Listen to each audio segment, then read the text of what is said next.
안녕하세요.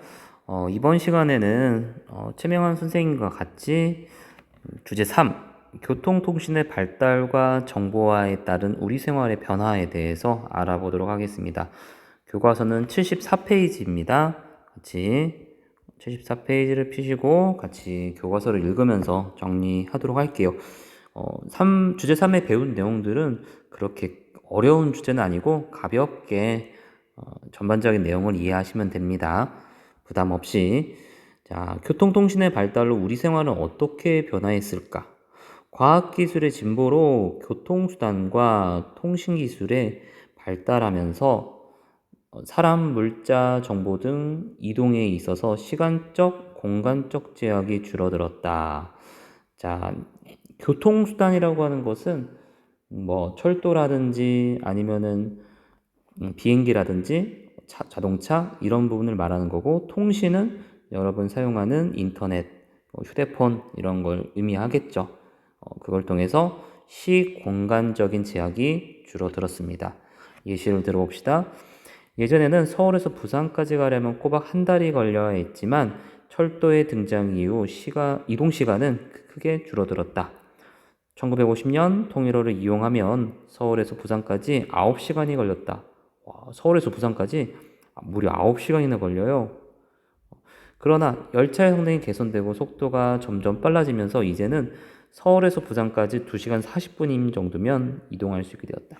자, 여기 보시면은 9시간, 6시 40분, 4시 10분, 2시 40분. 자, 이렇게 되면은 어떤 변화가 일어날까요? 네, 좀 더 알아보죠.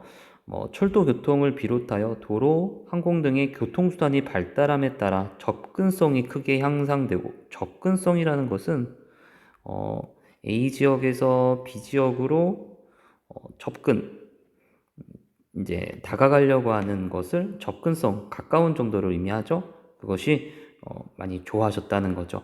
그러니까 서로 간의 물자와 그리고 사람의 이동이 점점 편리해지는 것이겠죠. 쉽게 여행 갈 수 있고 물건 수송도 빨라져서 택배 같은 거를 이틀 만에, 하루 만에 받을 수 있게 되는 거죠. 이에 따라 생활 공간과 생활 양식의 변화가 나타났다. 자, 교과서 아래 보시면은 통신 위성 덕분에 세계 곳곳에서 열리는 스포츠 경기를 집에서 편안히 볼 수 있죠. 새벽에 일어나서 유럽에서 일어나는 축구 경기를 볼 수 있다는 거. 이거는 통신의 발달에 따라 가능하겠죠. 이건 바로 인공위성 때문에 가능하겠습니다. 영상통화, 이것도 이제 통신의 발달로 인해 가능한 거겠죠. 스마트폰. 애플리케이션을 이용하면 버스를 놓칠 걱정이 없다. 이것도 다 스마트폰 통신, 인터넷, 통신. 여기는 교통에 대한 것을 의미하겠죠. 여기는 교통에 대한 거. 이런 것들이 발달하면서 이렇게 많은 변화가 일어났다는 겁니다. 자, 교과서 75페이지. 자, 먼저 교통통신의 발달로 사람들의 일상생활의 범위가 확대되었다. 이동 시간과 이동에 드는 비용이 줄어들면서, 그러니까 서울에서 부산까지 이동에 드는 시간도 굉장히 줄어들고, 또 비용도 저렴해졌어요. 그리고 사람들의 이동 가능한 거리가 늘어났다. 하루에 이동할 수 있는 거리가 굉장히 늘어나게 된 거죠. 특히 고속국도나 광역철도 등 광역교통망이 발달한 대도시는 도시의 기능과 영향력이 주변 지역까지 확대되면서 대도시권을 형성하게 되었다. 그러니까 서울이라는 데 생각해 보세요.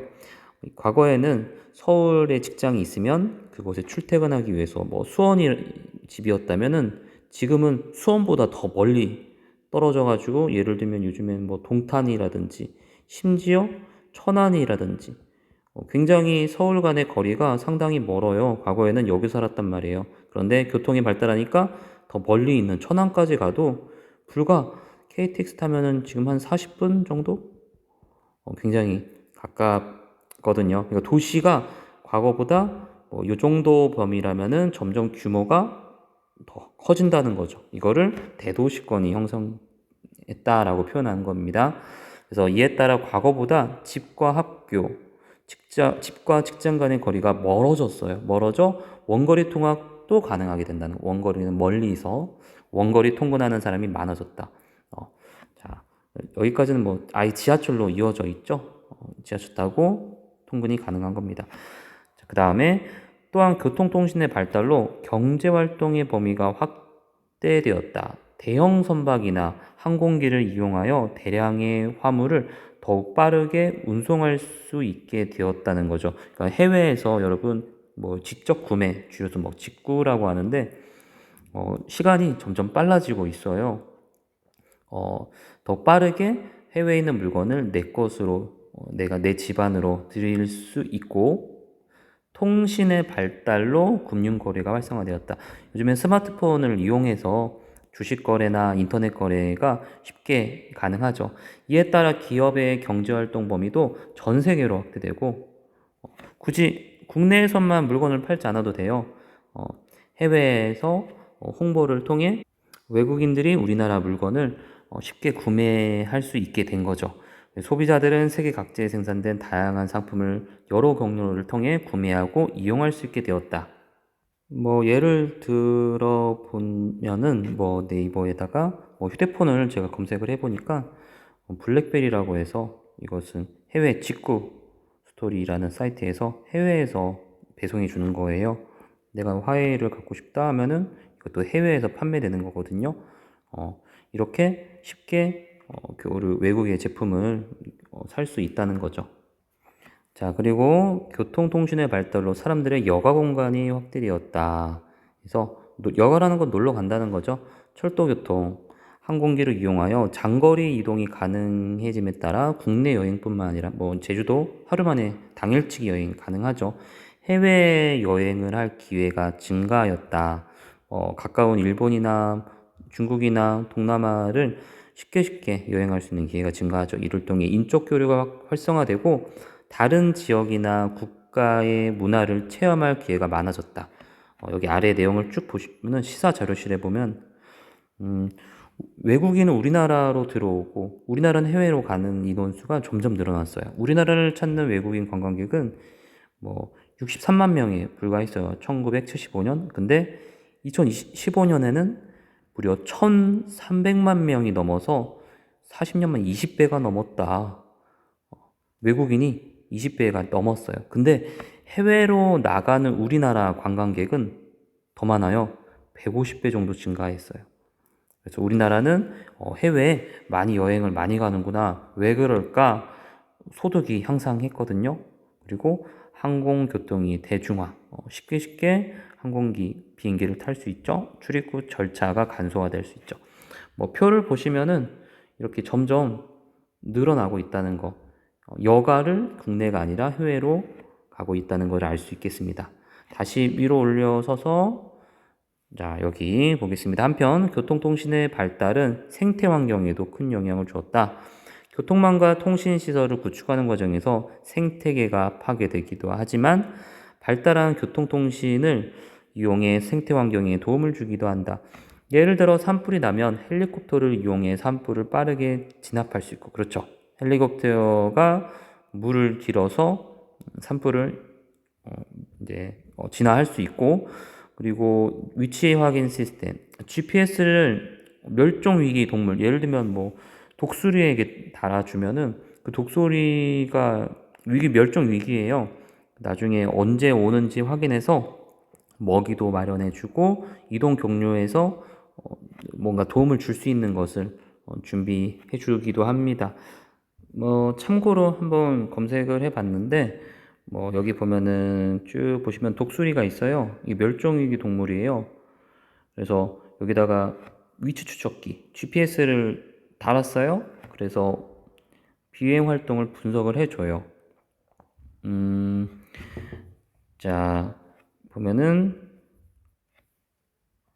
뭐 이렇게 어떤 독수리가 어떻게 활동하고 있는지 알아보고 그 다음에 자, 향후 뭐 협업을 통해 멸종 위기종의 보존 방안을 마련할 계획이다 해서 도움을 줄 수 있는 방안을 연구한다는 그런 내용입니다. 자, 그 다음은 교과서 76페이지죠. 정보화로 인한 변화. 인공위성, 인터넷 등의 통신 기술과 컴퓨터, 스마트폰 등의 통신 수단 발달로 우리 사회는 지식과 정보가 중요한 생산 요소가 되는 정보사회로 전환되었다. 이러한 변화가 우리 생활에 어떤 영향을 주었을지 그림을 통해 살펴보자. IoT 가스라, 깜빡하는 IoT 도어락, IoT, 이런 IoT라는 말이 나오는데, 보시면은 IoT라는 것은 인터넷을 기반으로 모든 사물을 연결하는 거예요. 사물과 사물이 연결되어 있어요. 그래서 사람과 사물, 사람이라는 거죠. 사람 손가락 있죠? 이 사람 손가락으로 꾹꾹 누르면은 이것이 여러 가지 에어컨이라든지 문이라든지 가스라든지 이런 것들이 연결될 수가 있어요. 통제할 수 있습니다. 그러니까 휴대폰 조작으로 문을 열어주기도 하고 휴대폰 조작으로 에어컨을 끌 수 있기도 하고 그리고 밖에 있어도 문을 열려 택배 기사가 문 안으로 넣을 수 있도록 하고 또 사물과 사물 간의 정보를 상호 소통하는 지능형 기술이다. 죄송합니다. 자, 이러한 정보화라는 것이 일상생활을 편리하게 만들어주죠. 위 그림과 같이 가정 내 사물 인터넷 대중화는 생활의 편리성과 안전성, 그리고 에너지 절약 등에 도움을 줍니다. 또한 정보화의 진전으로 인터넷이나 모바일 기기를 활용하여 언제 어디서나 쇼핑을 하고 강의를 들을 수 있게 하면서 생활이 더욱 편리해졌다는 거죠. 자, 그리고 둘째, 다양한 형태의 근무 환경에서 일할 수 있게 되었다. 정보화는 전자문서 처리, 화상회의 등이 가능해져 업무의 효율성이 높아지고 원격 근무도 활성화되고 있다. 요즘 코로나 상황에서 요즘에는 원격 근무하는 경우가 많죠. 이제 회사에 출근하지 않고 집에서도 전자문서를 처리할 수 있고 회의도 화상으로 할 수 있습니다. 그러니까 짧은 시간 내에 많은 효과를 낼 수 있는 효율성이 높아지는 거죠. 불필요하게 회의하지 않고. 자, 셋째, 다양한 인간관계가 형성되었다. 산업사회에서는 대부분 대면 접촉으로 인간관계를 맺고 있지만 정보사회에서는 인터넷을 이용한 가상 공간에서 정보를 교류하고 있다. 여러분 유튜브를 보면서 댓글 달고 그 동영상 올린 사람하고 답글로써 교류하기도 하고 이렇게 하죠. 개개인의 가치관 등을 공유하면서 새로운 인간관계를 만들어냈습니다. 넷째, 정치참여 기회를 확대되었다. 인터넷을 통한 여론 수렴, 홍보활동, 서명운동이 등이 활발해지면서 이를 통해 정치적 입장을 표현하는 전자민주주의가 실현되었다. 요즘에 하는 게 유명한 게 청와대 국민청원이라는 것들 통해서 여러분 국민의 의견을 쉽게 표출할 수 있는 거죠. 이런 것을 전자민주주의라고 한다. 민주주의는 원래 만나서 대화하고 토론하고 하는 건데 전자상, 인터넷 상에서 이루어지는 것을 전자민주주의라고 하는 겁니다. 자, 그리고 교과서 7페이지에 보면은 제3차 국가철도망 구축 계획안이 나왔어요. 2016년부터 2025년까지 추진하고 있는데 이 내용이 뭐냐면은 이런 계획 추진으로 철도 서비스가 제공되지 않은 지역에 고속화 철도를 건설하고 낙후된 기존의 일반 철도를 고속화하는 사업. 고속화 철도라고 하는 것은 거의 시속이 250km까지 가는 굉장히 빠른 기차고 고속철도는 더 빨라요. KTX입니다. 300km 정도 가는 거죠. 이 두 가지를 이제 하고 있는데 보시면은 시행 전 이제 고속화 사업을 하기 전에는 보면은 이제 서울에서 여기는 대구, 그 다음에 여기 이제 부산, 그리고 전라남도 이 주요대만 이렇게 영향권이 있었잖아요. 이게 진한 것은 고속활철도가 정차되고 약간 옅게 이제 보라색은 고속철도가 지나가는 거예요. 근데 이게 이렇게 많이 생긴다는 거죠. 정차하는 데가 상당히 많아졌죠. 조그마한 동그라미 보이시죠? 상당히 많이 있습니다. 그렇게 되면은 앞으로는 기존의 시행 전에는 5시간 12분 걸렸던 것이 1시간 7분 다 줄어들죠. 광주에서 강릉까지 가는데 3시간밖에 안 걸려요. 원래는 7시간 25분 걸렸는데 끝인데 여기도 6시간 6분에서 2시간 20분 굉장히 줄어들었다는 걸 알 수 있습니다. 자, 그러면 고속철도 개통에 따른 변화 보겠습니다. 개통 1주년을 맞은 KTX 호남선의 명암이 각 분야에서 교차하고 있다. 고속철도 운행에 따라 수도권에서 광주, 전남을 찾는 인구는 종전보다 60%가 늘었죠. 왜 늘었겠어요? 쉽게 갈 수 있잖아요. 수도권에서 광주, 전남을. 여수, 밤바다와 목포, 유달산 등을 찾는 관광객이 증가하고 있으며 수도권에서 호남권의 대학으로 입학하는 신입생도 늘었다는 반응이다. 교통이 편하니까 여수, 밤바다, 장범준 노래 때문에 인기가 많아졌죠. 쉽게 그쪽으로 관광을 하러 갈 수가 있죠. 심지어 대학도. 반면 KTX 호남선의 교통 분담률이 3배 이상 증가하면서 항공, 버스 업계는 심각한 타격을 입었다. 기존에 뭐 100명이 100명 정도였다면 한 300명 더 전체 비율이 그렇다는 거죠. 3배 이상 급증해서 덕분에 항공과 버스는 덜 타게 됐다는 거죠. 모모항공사는 올해 40억 원 적자가 발생한 광주 김포 노선을 폐지했고 항공사는 지난해 7월 같은 노선의 운행 횟수를 하루 왕복 5대에서 3회로 축소했다. 고속버스의 운송 분담률도 56%에서 48% 낮아졌다. 이제 안 좋은 점이죠. 다른 KTX가 발전하니까 다른 교통은 쇠퇴하는 것. 또한 KTX가 정차하는 광주 송정역 인근 상인들의 매출은 이전보다 40-50%가 증가했어. 정차 지역엔 내려서 많은 걸 쇼핑도 하고 뭐도 사 먹고 하니까. 하지만 KTX가 정차하지 않은 광주역 주변의 상점들은 잇따라 폐업하고 있대요. 이렇게 교통이 지나다니냐 정차하느냐 안 하냐에 따라서 어떤 상권에 영향을 준다는 걸 알 수 있습니다. 자, 자료 1에서 정부가 철도망 확충을 통해 얻고자 하는 효과는 무엇일까요? 왜 확충하려고 할까요? 뭐 간단하게 보자면은 뭐 교류를 확대하는 거겠죠. 두 지역의 주민 간에 서로 교류하는 거, 그리고 또 지역 경제 활성화가 될 수 있습니다. 그러면은 뭐 여수 지역이라는 것이 덜 발달했지만 KTX 뭐 이런 걸 통해서 쉽게 가니까 지역 경제가 점점 좋아지겠죠. 자, 철도망 구축 계획이 진행된다면 강릉의 주민 경제와 경제 활동에 어떠한 변화가 있을까? 한번 강릉, 강원도 사람들은 교통이 발달하면 어떤 좋은 면이 있을까요? 자, 의료 부분은 뭐 병원 어디가 더 뛰어나겠습니까? 요거는 아마 서울로 가지 않을까요? 서울로 많이 가겠죠. 그리고 교육도 학원도 서울로 가서 교육 받을 수 있죠. 쇼핑도 서울이 더 잘 돼 있죠. 다 이거는 서울로 가지 않을까라고 예측이 되고, 다만 관광은 서울 사람들이 강릉 바다구로 많이 오니까 이거는 이제 강릉에 더 이득이 될 수 있겠죠. 요것만 좀 이득이 있네요. 나머지는 좀 빼앗기는 부정적인 면이 있겠습니다.